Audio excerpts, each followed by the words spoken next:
Assalamualaikum warahmatullahi wabarakatuh. Perkenalkan, nama saya Firosur Aziza dari Prodi 4 Bimbingan dan Konseling Islam, Fakultas Dakwah IAIN Purwokerto.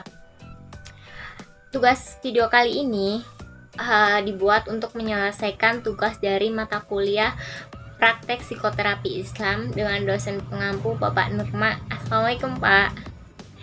Dan pada kesempatan kali ini kita akan membahas tentang motivasi seputar ikhlas. Berapa perlu sih ikhlas dalam hidup ini? Atau tidak perlukah? Atau perlu sangat dan sangat perlu? Cekidot, kita akan menonton. Seringkali kita mendengar kata ikhlas dalam hidup ini. Beribu-ribu kali dalam hidup ini kita selalu mendengar kata itu. Kita pun tahu bahwa ikhlas itu perlu dan sangat-sangat perlu dalam hidup ini. Tapi apakah kita sudah melaksanakan? Belum tentu. Karena kata ikhlas itu sendiri mudah untuk diucapkan, namun sejatinya tidak semua orang itu mampu dan tidak semua orang itu bisa untuk melaksanakan kata ikhlas itu. Kita belajar teori tentang ikhlas itu hanya sekali. Tapi tentang penerapannya dengan kata ikhlas itu kita harus melaksanakan berkali-kali dalam hidup ini. Berjuta-juta kali kita melaksanakan kata ikhlas itu sendiri. Dan kita harus percaya bahwa yang ada di dunia ini tidak semuanya itu indah. Tidak semuanya yang kita harapkan itu bisa tercapai dalam dunia ini. Ada kalanya Allah membelokkan apa yang kita inginkan. Kita hanya berencana, tapi semuanya itu tergantung Allah. Allah lah yang menentukan apa yang dari rencana kita.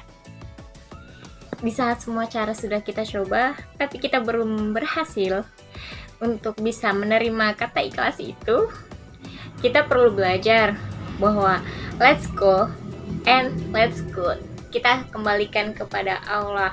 Dan kita harus tetap memulai apapun yang kita hadapi sekarang. 3 kunci yang harus kita pegang dalam hidup ini. Yang pertama adalah percaya. Yang kedua, sabar. Yang ketiga, ikhlas. Dimana semuanya itu berkesinambungan. Jadi, kita harus pelajari satu-satu dulu ya. Yang pertama adalah percaya. Stop worrying dan start trusting. Kita harus percaya kepada Allah bahwa apa yang sudah kita usahakan saat ini nantinya akan mendapatkan hasil yang baik. Jika usaha yang kita lakukan adalah usaha-usaha yang baik, pasti nanti Allah akan ganti dengan usaha yang baik. Tapi jangan kita menyepelekan bahwa ya sudah, kita sudah berusaha, kita nggak perlu berdoa. Atau sebaliknya, kita sudah berdoa, kita nggak usah usaha. Kan Allah yang menentukan. Tidak seperti itu. Tetap kita itu harus balance antara percaya dan usaha. Jadi jangan ada kata ya udah males lah, kan udah ditentuin sama Allah gitu. Jangan ya. Yang kedua itu sabar. Kita tadi sudah percaya, tapi kita juga harus sabar dalam prosesnya, dan kita harus sabar juga akan penantiannya. Kenapa seperti itu? Karena kita harus yakin juga bahwa dalam proses sabar itu semuanya itu akan indah pada waktunya. Yang ketiga adalah ikhlas. Kita perlu tahu bahwa apa yang sudah kita lakukan jika tidak sesuai dengan keinginan kita, pasti kita akan kecewa. Ya, semua orang pasti akan seperti itu. Tapi di balik kekecewaan itu kita juga harus tetap bersyukur dong. Karena apa? Karena pasti Allah sudah merencanakan yang terbaik untuk kita. Jadi kalau misalkan kita kecewa, jangan terus-terusan kecewa dong. Kita tetap harus bersyukur. Kita harus tetap menerimanya dengan penuh sukacita. Oke, sebelum terakhir, di sini ada session sharing, berbagi cerita tentang pengalaman hidup saya tentang keikhlasan juga. Jadi waktu masuk SMA, MA, dan yang lainnya gitu, setingkat itu, saya itu rada sedikit kecewa ya bukan kecewa yang kecewa banget gitu, bukan, cuman berharapnya itu pengen di negeri atau di ya ber SMK gitu kan. Karena memang dari SMP itu kan nggak ada apa ya, maksudnya negeri gitu, nggak ada berbasis Islam gitu kan. SD SMP itu negeri, tiba-tiba masuk ke MAN, di mana MAN itu kan berbasis Islam ya, Madrasah Aliyah Negeri Purbalingga itu kan berbasis Islam, bahasa Arab, akhlak, terus fikih dan lain-lain gitu. Belum punya bekal dalam pelajaran seperti itu. Tapi saya bangga sih, bangga banget,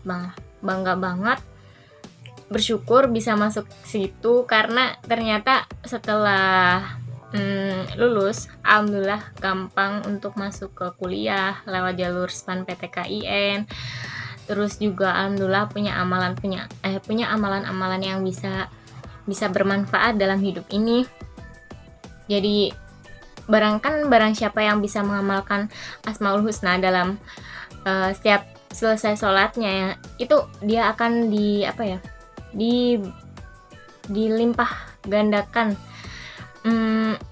dipermudah apa yang dia inginkan, terus juga dipinterkan, dicerdaskan. Nah, alhamdulillah ya, dengan sekolah di MAN bisa hafal Asmaul Husna dan bisa diterapkan dalam keseharian setelah sholat, insyaallah ternyata berdampak positif bagi saya. Jadi itu sebuah pelajaran berharga, pelajaran yang sesungguhnya, bahwa ya saya sendiri sudah mengalami. Jadi jangan terlalu dibawa kecewa ketika kita harapan kita itu tidak sesuai dengan yang kita inginkan. Nyatanya Allah sudah memberikan bahwa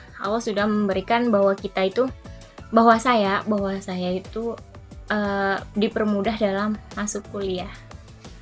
Mungkin itu bisa menjadi sharing session kepada teman-teman semua sebelum ditutup.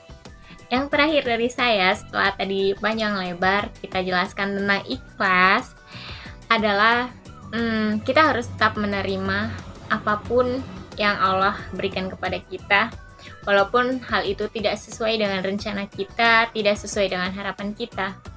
Kita harus tetap bersyukur dan penuh sukacita menerima semua itu. Jangan pernah sekali-kali ada dalam diri kita kecewa kepada Allah. Sudah berdoa, sudah berusaha sedemikian rupa, tapi hasilnya tidak sesuai dengan apa yang kita inginkan. Jangan pernah sekali sesali. Ingat, saat Allah belum bisa memberikan apa yang kita inginkan, pasti Allah akan juga merencanakan suatu hal yang tidak kita duga, suatu hal yang baik yang tidak akan pernah kita duga, tidak pernah kita mimpikan kita akan menjadi seperti itu. Terima kasih teman-teman sudah menonton video ini. Mungkin hanya itu yang bisa saya sampaikan. Kurang lebihnya mohon maaf. Kita akan kembali di lain kesempatan. Tetap berpikir positif, jaga kesehatan, dan wassalamualaikum warahmatullahi wabarakatuh.